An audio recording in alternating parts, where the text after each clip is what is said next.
Oi, meu nome é Padre Mike Schmitz e você está ouvindo o podcast A Bíblia em Humano, onde encontramos a voz de Deus e vivemos a vida através das Escrituras. O podcast original, The Bible in a Year, foi produzido pela Ascension e essa versão brasileira, traduzida pelo Heitor e dublada pelo Leandro. Usando a linha do tempo da Bíblia Grande Aventura, vamos ler de Gênesis até Apocalipse, descobrindo como se desenrola a história da salvação e como nos encaixamos nessa história hoje. É o dia 293, hoje vamos ler o capítulo 12 de 1 Macabeus, os capítulos 30 e 31 de Eclesiástico e os versículos 13 a 16 do capítulo 23 do livro de Provérbios. A Bíblia que eu uso todos os dias é a Bíblia da Grande Aventura da Ascension em inglês. Você pode acompanhar usando qualquer Bíblia que você preferir. Nós recomendamos a Bíblia do Peregrino. Se você quiser saber quais são seus próximos capítulos ou marcar o quanto você já leu, é só baixar o plano de leitura de graça no link na descrição do vídeo. E você pode se inscrever no canal e ativar o sininho. Se você tivesse feito isso, você teria recebido uma notificação hoje, falando: olha, saiu o episódio 293 do podcast A Bíblia em um Ano. Como eu disse, hoje vamos ler 1 Macabeus capítulo 12, Eclesiástico capítulos 30 e 31 e Provérbios 23, versículos de 13 a 16. O primeiro livro de Macabeus, capítulo 12, Embaixada a Roma. Vendo que o momento era favorável, Jonatas escolheu alguns homens para enviá-los a Roma a fim de confirmar e renovar o pacto de amizade com os romanos. Enviou mensagens no mesmo sentido a Esparta e outros países. Os embaixadores partiram para Roma e, quando entraram no Senado, disseram: o sumo sacerdote Jonatas e o povo judeu nos enviaram para renovar vosso antigo pacto de amizade e de mútua defesa com eles. Os romanos lhes deram um salvo-conduto com o qual pudessem chegar a Judá sãos e salvos. Cópia da carta de Jonatas aos espartanos. O sumo sacerdote Jonatas, os senadores do povo, os sacerdotes e toda a nação judaica saúdam seus irmãos de Esparta. Outrora, vosso rei Ário enviou ao sumo sacerdote Onias uma carta reconhecendo o nosso parentesco, como consta na cópia anexa. Onias recebeu o vosso mensageiro com todas as honras e recebeu a carta que falava de mútua defesa e amizade. E ainda que com o estímulo dos livros santos não necessitemos de tais alianças, nos aventuramos a vos enviar uma embaixada para renovar convosco nossa aliança fraterna, a fim de não nos olhar como estranhos, pois já se passou muito tempo desde que nos enviastes aquela mensagem. Quanto ao que toca a nós, por ocasião das festas e em outros dias destinados, não vos esquecemos em nossos sacrifícios e orações, pois é justo e devido lembrar-se dos irmãos. Congratulamo-nos com vossa fama. Nós nos vimos cercados de muitas tribulações e muitas guerras. Os reis vizinhos nos atacaram, mas não quisemos incomodar-vos nem aos outros aliados e amigos nossos por causa dessas guerras, pois graças à ajuda protetora do céu, nos livramos dos inimigos que foram derrotados. Assim, pois, escolhemos Numênio, de Antíoco, e Antípatro, de Jasão, e os enviamos a Roma para renovar o antigo pacto de amizade e mútua defesa. Nós lhes ordenamos apresentar-se também a vós, saudar-vos e entregar-vos esta nossa carta sobre a renovação de nossa fraternidade. Fazei o favor de responder a esta carta. Cópia da carta enviada a Onias. Ário, rei de Esparta, saúda o sumo sacerdote Onias. Num documento relativo a espartanos e judeus, descobriu-se que são parentes, da estirpe de Abraão. Agora que o sabemos, nós vos pedimos por favor que nos escrevais com notícias vossas. De nossa parte, nós vos dizemos: vosso gado e vossos bens são nossos, e os nossos são vossos. Portanto, ordenamos que o comuniquem a vós nesses termos. Jonatas soube que os oficiais de Demétrio tinham voltado com um exército maior que antes para atacá-lo. Saiu de Jerusalém para enfrentá-los na região de Emate, sem deixar que pusessem o pé em seu território. Enviou espiões ao acampamento inimigo e, ao voltar, lhe comunicaram que se preparavam para cair de noite sobre os judeus. Quando o sol se pôs, Jonatas ordenou aos seus que ficassem de vigia e com as armas na mão durante toda a noite, preparados para o combate, e destacou sentinelas avançadas ao redor do acampamento. Quando os inimigos souberam que Jonatas e os seus estavam dispostos ao combate, se acovardaram, cheios de medo. Acenderam fogueiras no acampamento e se retiraram. Jonatas e os seus, vendo o resplendor das fogueiras, não souberam sobre o acontecido até o amanhecer. Então Jonatas os perseguiu, mas não pôde alcançá-los, porque já haviam atravessado o rio Eleútero. Depois voltou-se contra os árabes chamados abadeus, derrotou-os e saqueou. Empreendeu a marcha para Damasco e atravessou toda a região. Enquanto isso, Simão havia saído e chegado até Ascalon e as praças fortes próximas. Desviou-se depois para Jope e a conquistou. Ele soubera que queriam entregar a praça forte aos de Demétrio. Deixou aí uma guarnição de defesa. Tendo regressado, Jonatas convocou os senadores do povo e com eles decidiu construir praças fortes em Judá, dar mais altura às muralhas de Jerusalém, construir uma grande barreira de separação entre a Acrópole e a cidade para isolar a Acrópole e seus ocupantes não pudessem comprar ou vender. Reuniram-se para reconstruir a cidade, pois estava caída uma parte da muralha oriental, sobre a torrente que dá para o nascente. Jonatas restaurou a muralha de Cafenata. Simão, por seu lado, reconstruiu Adida na Cefelá, fortificou-a e lhe pôs portas e ferrolhos. Sequestro de Jonatas. Trifão ambicionara ocupar o trono da Ásia, cingir a coroa e eliminar o rei Antíoco. Mas temendo que Jonatas não iria deixá-lo, ou que talvez o atacasse, andava procurando a maneira de prendê-lo e desfazer-se dele. Então marchou até Betsã. Jonatas saiu para enfrentá-lo com 40.000 soldados escolhidos e chegou a Betsã. Ao ver que Jonatas tinha vindo com esse exército, Trifão teve medo de pôr as mãos nele.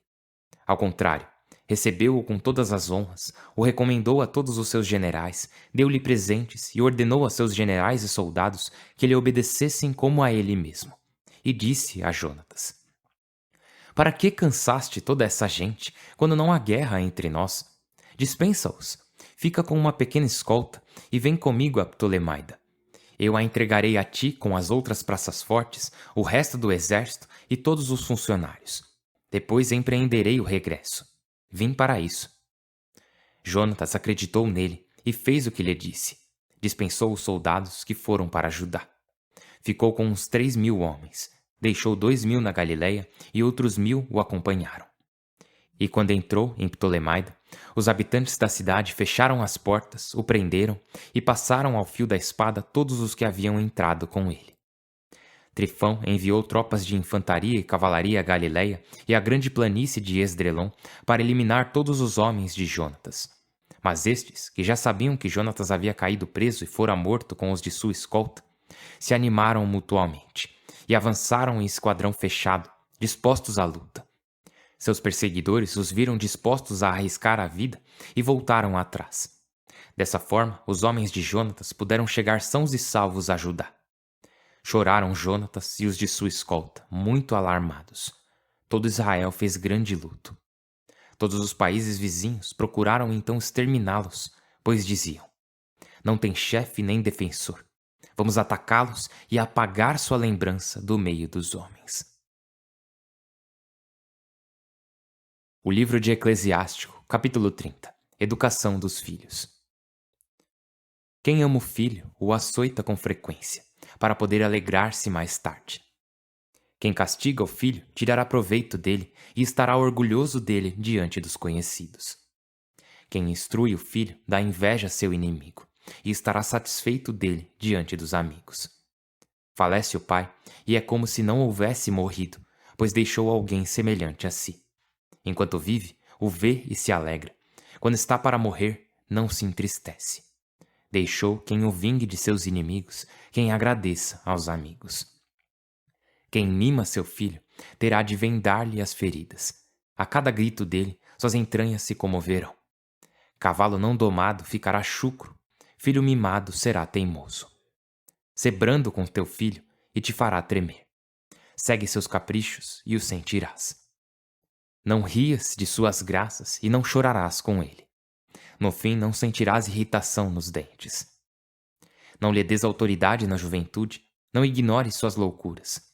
Dobra-lhe a cerviz enquanto é jovem e bate-lhe nos lombos quando ainda é pequeno. Não se torne teimoso e se rebele contra ti, e te acarrete desgostos da alma. Corrige teu filho, põe-lhe jugo pesado, para que não levante a cabeça contra ti. Saúde. É melhor pobre, sadio e robusto do que rico cheio de achaques. Prefiro a boa saúde ao ouro e o bom ânimo aos corais. Não há riqueza como um corpo robusto, nem há bens como um coração contente.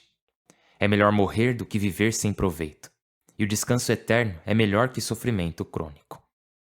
Manjares oferecidos a uma boca fechada são oferenda apresentada a um ídolo.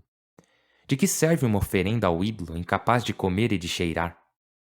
Assim é quem possui riqueza se não pode desfrutar de sua fortuna. Olha com os olhos e suspira, como o eunuco que abraça uma donzela.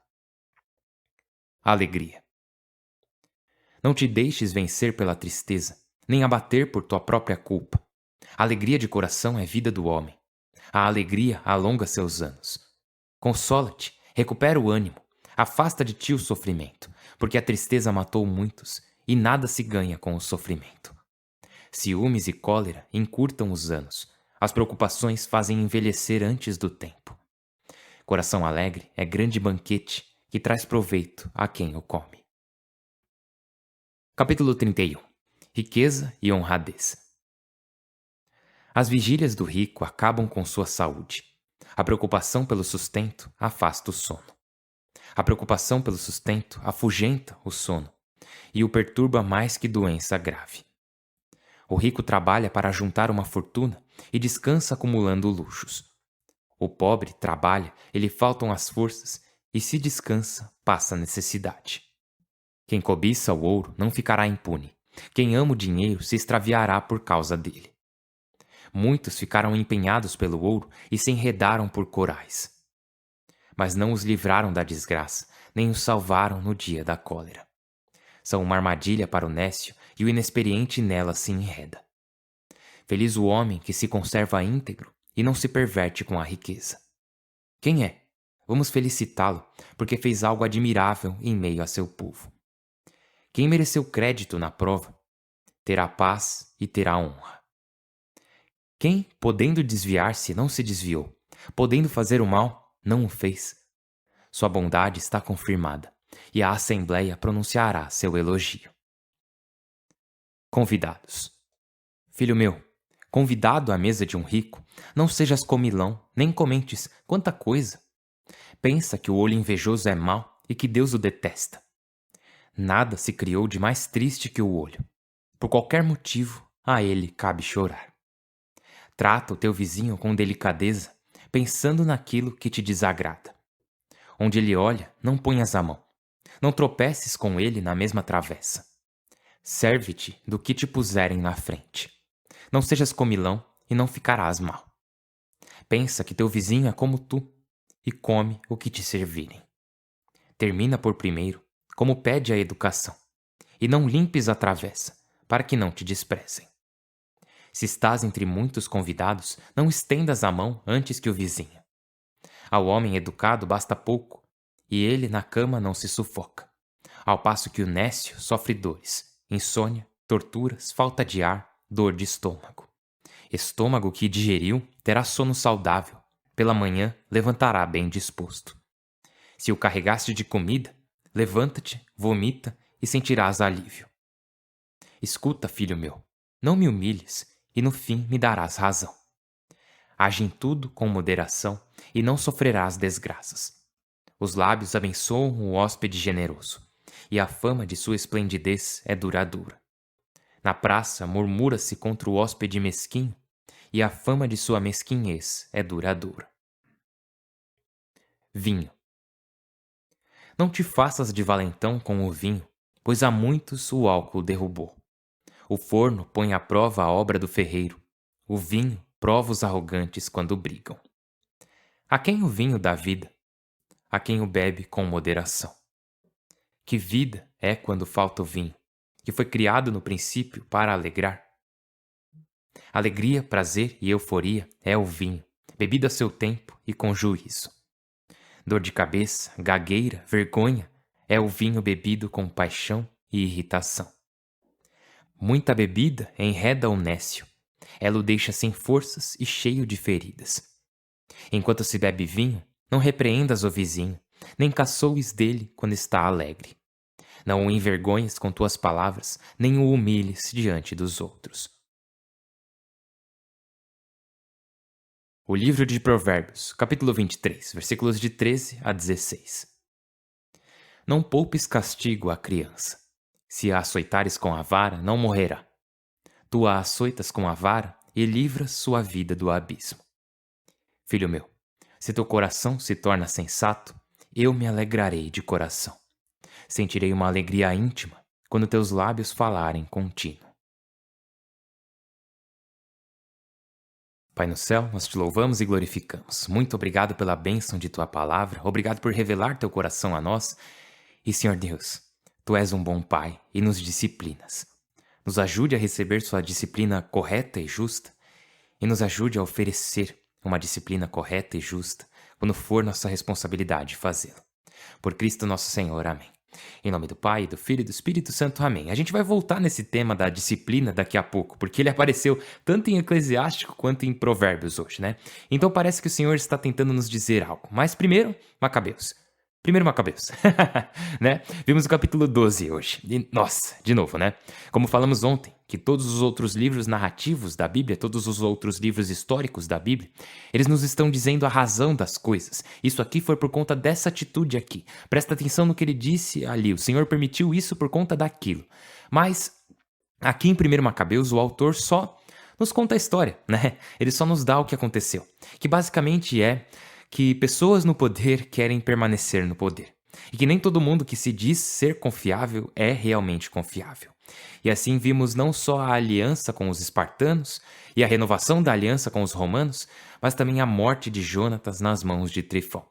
E amanhã, no capítulo 13, Simão assumirá o comando dos Macabeus. Lembra dos irmãos, né? Tinha Judas, Jonatas e Simão. Eles que estão liderando o povo nessa luta. E agora quem vai assumir é Simão. Ai, ai. Tá, agora vamos lá para o capítulo 30 de Eclesiástico, que começa dizendo: Quem ama o filho o açoita com frequência, para poder alegrar-se mais tarde. Quem castiga o filho tirará proveito dele, e estará orgulhoso dele diante dos conhecidos. Quem instrui o filho dá inveja a seu inimigo.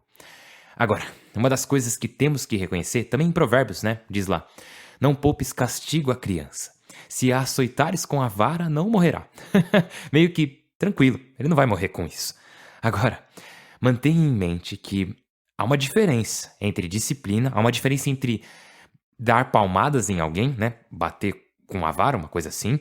Há uma diferença entre disciplina e agressão. Há uma diferença enorme. E é que nem quando a Bíblia fala de escravidão, né? Que não se trata do tipo de escravidão que estamos acostumados, de tratar a pessoa como um objeto ou como uma propriedade. Nunca se trata desse tipo. Na verdade, às vezes sim, mas aí você vê que são outras nações fazendo e não o povo de Israel. Porque quando fala de escravidão praticada pelo povo de Israel, não é escravidão. É mais como uma servidão contratada, onde depois de 7 anos você é libertado. Ou seja, você está trabalhando para conseguir algo e não simplesmente porque a pessoa é sua dona. Você está simplesmente trabalhando para ela e ela cuida de você. É uma coisa totalmente diferente. Então é a mesma coisa quando se trata de disciplina. Quando fala de não poupar castigo à criança, não está falando que você deve espancar seus filhos, mas sim falando para discipliná-los. E eu sei que pode ser difícil de entender, mas o que está dizendo é realmente nessa ideia de você educar os filhos e não simplesmente bater neles. A Bíblia nunca, em nenhum momento, incentiva agressão a crianças. Ela justamente incentiva o contrário. Ela incentiva a discipliná-las para que elas cresçam e se tornem bons seres humanos. Porque esse é um dos papéis dos pais: ajudar os filhos a se tornarem bons seres humanos. Agora, pode ser que você diga, ok, mas hoje em dia isso não é feito através de palmadas ou nada físico. Nós simplesmente colocamos a criança de castigo. Ótimo, incrível, isso é muito legal. E se isso funciona, show de bola. E é disso que a Bíblia está falando, de educar a criança. Não de você pegar e descarregar sua raiva nela. Isso é horrível. O ponto é que existem coisas em nós que precisam ser lapidadas, corrigidas. Há coisas que acabamos fazendo que precisamos parar de fazer. E isso vale até para nós adultos, né? Tem coisas que precisamos ouvir quando fazemos algo de errado, seja do nosso chefe. Por exemplo, meu bispo, algumas semanas atrás. Tivemos uma reunião, uma hora lá, e ele disse: Ó, Padre Mike, eu preciso que você faça isso. Essa é sua prioridade essa semana. E eu disse: Ah, tá bom. E ele respondeu: Não. Olha, isso aqui é prioridade. Você precisa fazer isso. Basicamente deixando muito claro que não era um pedido. Era, você precisa fazer isso. Isso é muito sério. Eu preciso que você faça isso. Tipo, não é um pedido, é uma ordem. E eu disse, ah, sim, entendi. Agora, se eu tivesse crescido de uma forma que eu acho ruim quando as pessoas me dizem o que fazer, se eu tivesse crescido como uma criança desobediente, seria um desastre, porque eu não iria ajudar o meu bispo e isso acabaria mal pra mim e pra ele depois. Temos que aprender desde crianças que temos que fazer coisas que não queremos também, que o mundo não gira ao nosso redor. E isso você tem que aprender desde criança. E por isso que é importante que os pais disciplinem seus filhos. E de novo, se você ainda está com isso na cabeça, saiba que nem a Bíblia nem a igreja estão dizendo para bater em crianças. Tá falando de outra coisa. E que nem eu ouvi um psicólogo uma vez dizer que uma regra que ele tinha era: nunca deixe seus filhos fazerem nada que faça você não gostar deles. Ele tem um livro com várias regras e uma delas é essa: nunca deixe seus filhos fazerem algo que te faça não gostar deles. E, à primeira vista, essa regra parece esquisita, né? Você pensa, peraí, e tem como fazer isso? Ele diz que sim. Na profissão dele, ele viu muitos pacientes que são pais e que não gostam de seus filhos como adultos por conta da forma como eles se comportam. E eles reconhecem que isso aconteceu porque eles permitiram que eles se safassem de muitas coisas na infância sem corrigi-los. Não só isso, mas ele diz também que se você deixa seu filho se safar de coisas que eles fazem e você não gosta, o que vai acontecer quando eles forem pro mundo e interagirem com pessoas que não têm nenhuma obrigação de amar elas, né? Que não tem essa afeição natural que um pai ou uma mãe tem. E o que acontece, ele diz, é que ela vai estar num parquinho e ninguém vai querer brincar com ela. Porque ninguém vai querer brincar com uma criança chata, né? A criança que não sabe brincar. Ninguém vai querer ser amigo da criança que nunca pensa nos outros, nunca compartilha nada ou coisa assim. Então a ideia não é só eu não gosto desse comportamento do meu filho, eu quero que ele se comporte da maneira que eu quero. Mas é também eu não vou deixar meu filho fazer nada que me faça não gostar dele, porque se eu deixar, ele não vai conseguir fazer amigos e conviver com outras pessoas. Inclusive com outros adultos, né? Porque quando o filho de outra pessoa é desagradável, mal educado, porque os pais simplesmente não corrigem ele, outros adultos vão só sorrir, dar um tapinha nas costas dele, mas na primeira oportunidade vão parar de interagir com ele e se afastar. E nisso a criança vai ver e pensar: ah, é assim que os adultos são. Eles são falsos, eles sorriem, mas não se importam de verdade. Porém, quando você corrige seu filho, quando você o ensina como se comportar com outras crianças e com outros adultos, então as crianças vão querer ser amigas dele. Mesmo que haja desentendimento em certos momentos, elas vão sempre chamar ele para brincar. E isso é muito importante.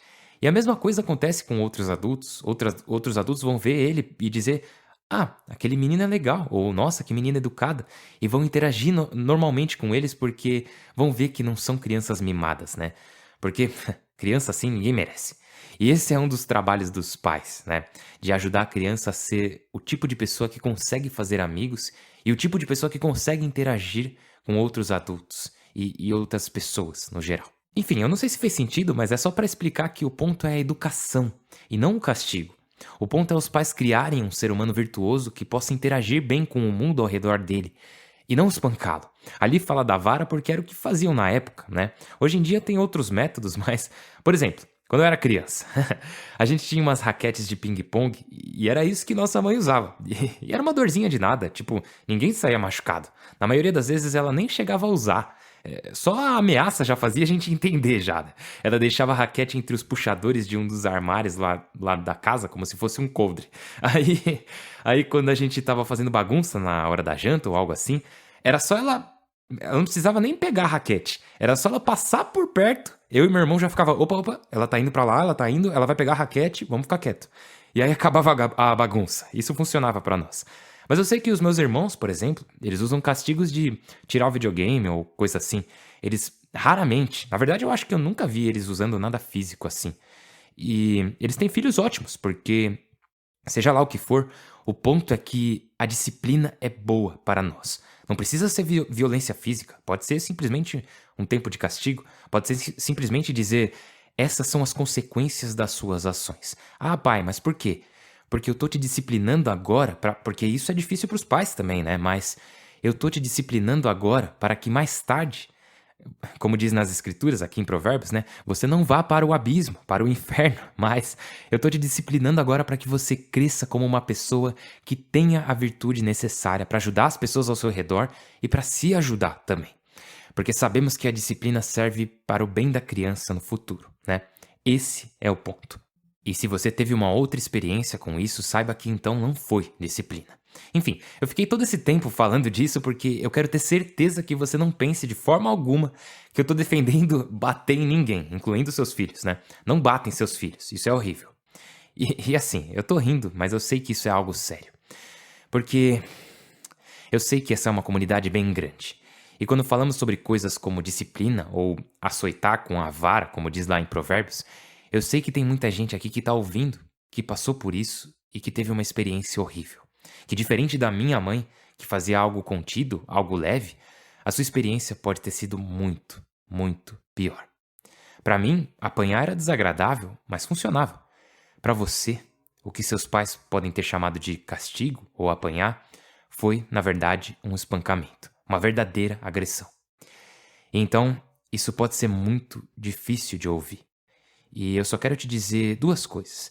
Isso não é o que a Bíblia está falando. Não está falando sobre espancamento. O que você passou não veio de Deus. Não era o que o Senhor queria. Em segundo lugar, Deus te ama. O que você passou não veio do Senhor. Veio de um ser humano, alguém que comete erros como eu e você, que talvez estava se esforçando para tentar, entre aspas, te criar da maneira certa, mas isso não é de jeito nenhum a forma como o Senhor gostaria que fosse.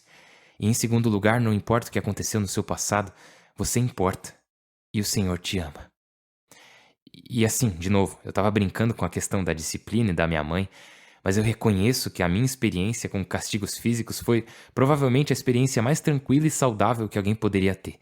E que com muita gente não aconteceu dessa forma. Então saiba que você não está sozinho. Muitas pessoas estão caminhando conosco que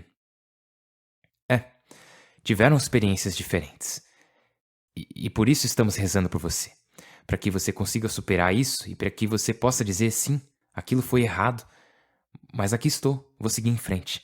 O que aconteceu foi errado, mas eu tenho que seguir em frente. Isso ficou no passado. E nunca se esqueça, você importa. O que aconteceu não deveria ter acontecido e o Senhor ama você. Espero que tenha feito sentido, porque estamos rezando por você e por favor reze por mim, porque sim, estamos todos juntos nisso, mesmo que tenhamos experiências muito diferentes uns dos outros.